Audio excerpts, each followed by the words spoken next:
I'm back to work again. That's back to the dailies again. Driving home today. Today was a good day at work. Kind of crazy. Look at it's daylight outside. You guys aren't used to this, right? Super crazy. But it's only for one day. Because tomorrow I fly out to Indianapolis to go to the PRI show. Got a list of 85 vendors I want to try and make contact with. Several conferences I'd like to go to that I'm going to try and go to. I'm going with Zach from the CF Design, Dave Caruso from Caruso Motorsports, both couple guys from their camps. I think Scotty from MoFab has got a car in the Exetti booth. And I'm trying to meet up with a handful of other Colorado guys that are going out there, like Figaro from Figs Engineering, and maybe that SPL, is it Boxer or something like that? Shop down in the Springs or in Fort Collins, somewhere in Colorado, that's doing basically closed decks and stuff. So those guys are just going to actually kind of witness and spectate and make contact with vendors as well. Overall, I'm super pumped about it. I got my business cards ready. I got my LinkedIn updated. My TikTok is flourishing. We're popping on the YouTubes. Everything is crazy. This, including the newest thing that we've got going on this week that's just released for the podcast. So Flatirons Tuning, if you go over to their website, and I'll try and drop a link down below, but Flatirons Tuning has been doing a podcast, and myself and Tasso from OTC Racing, Tasso Cook, have been doing it with those guys, and so we've got a couple out now. One's kind of more of like a year of the season summary, and one is more of like a deeper dive into Aero. So definitely check those out on the links below. See how that goes. Another video that I did, one of the videos I put out last week, let's see, we did the Plasma Man shop tour. That was sick. We did my teardown from my EJ207 from April. I got that up for you guys to check out. That one's popping. A lot of stuff going, a lot of comments, a lot of things out there for that. And then I think we got another one out. Maybe a little trip, I think like a little midway trip video that I did between Atlanta and VIR to kind of give you guys an idea of what goes on in between. Nothing like super crazy. It's mostly just a lot of Instagram lives put together, but ultimately they're there, and there's some humor in there. So definitely give those a check out. TikTok, we're almost up to 1,000 followers, which is crazy to me. Absolutely mind blowing. So, and I think we've had that going for like 3 weeks, and kind of goes back to one of the things Gary Vanderchuck, or whatever his name is, Gary V, was talking about, how TikTok's the new Instagram, and but since Instagram's algorithms are downplaying videos and TikTok's up, all about the short videos, so it's interesting to see how that's playing. But it's kind of fun to be in it. I mean, car people, I'm not shaking my bonbons or anything, unfortunately, for you guys at home that are probably disappointed that I'm not showing off these little guys here, but these little pups. But ultimately, I mean, I feel like from a motorsports perspective, getting on there is definitely a good move. And then since I've been on there, you see people like Dan Gina, Amelia Hartford, Adam LZ, like a lot of those. I saw Clayus McFarland on there the other day. A lot of those other big YouTubers making little video shorts for TikTok. So just another thing, I think it gets a lot of rap because getting those thirst follows, as they say, it's probably what I'm getting too. Those thirst follows from the WRX, but in the S2000, Nick's S2000 does great on there. But yeah, so TikTok, all that stuff is crazy right now. But ultimately, definitely watch our stories and our updates and stuff with Instagram to see what's going on at PRI. Excited about making contact. Got a couple of business ideas and stuff that I want to kind of run by a couple of other individuals down there, kind of see just how plausible it is, and maybe we can do something more substantial than just race cars and meet DSX Motorsports and give poor advice, give bad advice. But but that goes back to the advice thing. Feel free to reach out to me.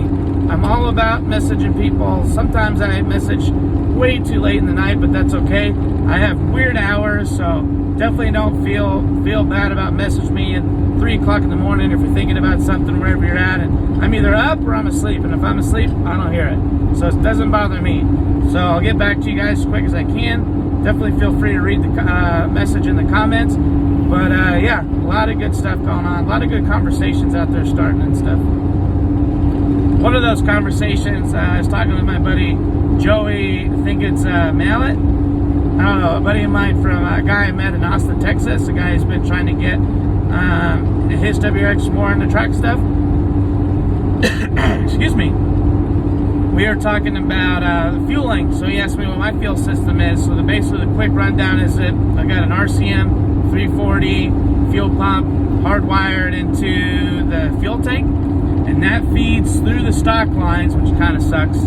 Through the stock lines, through the stock engine bay filter, which also kind of sucks, into a radium surge tank, like a 1 liter or so surge tank. And inside that surge tank, I've got another RCM 340 that's also hardwired on a 40 amp fuse, 40 amp relay, which is also kind of a problem. I need to put that all on a 50 amp stuff, and then those are feeding the engine through a parallel, basically like it goes out, goes into a Y, parallel system with the crossover tube across the front. So the return back to the tank is actually coming from the surge tank. So some of the things that was basically mentioned to my buddy Joey that I'm not 100% sure about is fuel temperature. I don't know what my fuel temperature is. I want to monitor digital fuel pressure.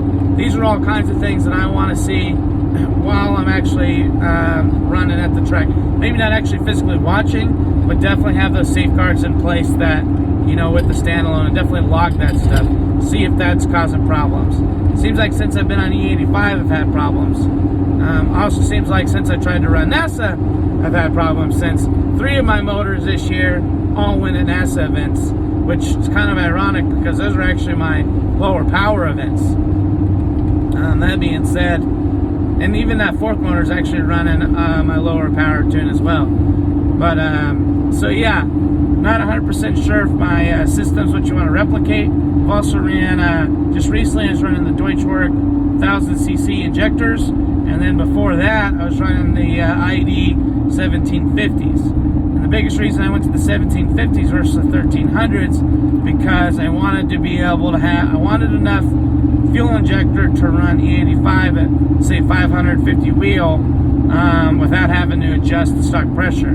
The biggest reason I don't want to come off the stock pressure too much is because when you're running 25 pounds of boost, when you've got your boost correction, get your fuel pressure regulator, which mine's integrated into my radium tank, and I got that through Denver Donut Shop. But when for every 1 psi boost pressure, you go 1 psi up on fuel pressure. So when you're running 25 psi, your base fuel pressure is 44 psi.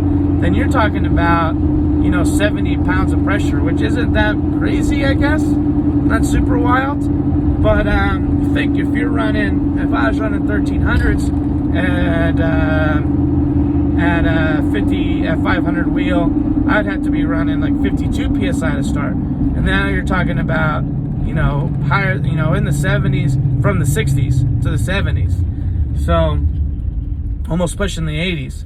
So those are kind of those things. Like, I just try and keep up with that stuff and try not to have problems there, because increases pressure, it's tougher, more load on the pumps, and then more load on the pumps means hotter fuel, and who knows what hotter fuel does. That's one of those things, is I'm not 100% sure if my fuel is getting that hot. But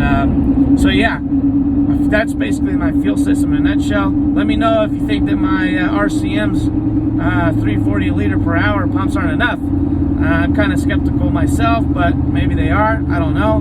I've never had a problem with, I run them on a resettable circuit breaker, and as far as I know, I've never had problems tripping the circuit breaker. But what I do know is that I have burned through 140 amp relay already. So, but that's mostly, I think, the power going into it. So I don't know. Let me know what you guys think in the comments if that's enough fuel. One of the things I do want to change on top of that, adding the pressure readings and adding the fuel temperature, like at the rail at least, because that's, I think, ultimately what's more important, is kind of getting rid of much of the stock rubber lines as possible. Maybe doing the Radium's got like a drop-in tank system that kind of moves the filter to the back. You know, run. I don't have a problem with the hard lines, but there's enough soft lines on there, like where it's coming from the tank down, you know, around the corner towards the trailing arm and stuff. All that stuff's rubber, and I've already seen, you know, that contamination from the rubber breaking down, getting into my old injectors, my ID 1700. So either way, that's all I got for you guys. Stay tuned, and otherwise, I'll see you guys in about a couple of days.